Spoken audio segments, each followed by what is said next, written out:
నా పేరు దుర్గాంబ. స్మార్ట్ మీటర్లు అనేవి పేద ప్రజలకు ఎవరికైనా కానీ నడ్డి విడిచే పరిస్థితి. స్మార్ట్ మీటర్లు అనేది ఫోన్కి రీఛార్జ్ ఎలా చేసుకుంటున్నామో అలాగా కరెంటు ఒక అమౌంట్ అయిపోగానే కరెంట్ ఆపేసే పరిస్థితి. అంటే మీటర్ వాళ్ళ చేతుల్లో ఉంటుంది.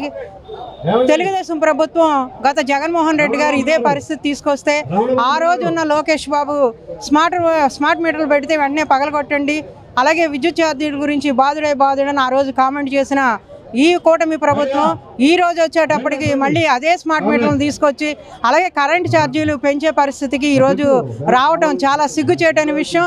అంటే వీరు కూడా జగన్మోహన్ రెడ్డి గారి మాదిరిగానే ఆదాని అంబానీకి చేతులు కలిపి వారి ఆదాయాన్ని పెంచే విధంగా తీసుకొస్తున్నారు.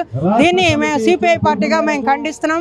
అలాగే ఈ రోజున్న పరిస్థితి మనం చూస్తున్నాము. ఎక్కడ పడితే అక్కడ నిత్యావసర వస్తువులు ధరలు పెరిగిపోయి అన్నీ కూడా మా పేద ప్రజల మీద భారాలు పడుతుంటే ఈ రోజు ఈ కరెంటు ఛార్జీలు కూడా పెంచుతున్నారు. ఇప్పుడు ఈ స్మార్ట్ మీటర్ వేయించుకోవాలంటే దాదాపు 7,000 నుండి 17,000 వరకు మనం దాని మీద భారం పడే పరిస్థితి.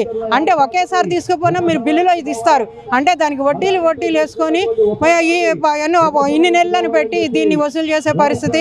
అలాగే గతంలో వాడిన ఛార్జీలు కూడా ఈ రోజు కూడా ప్రజల మీద భారాలు వేస్తున్నారు.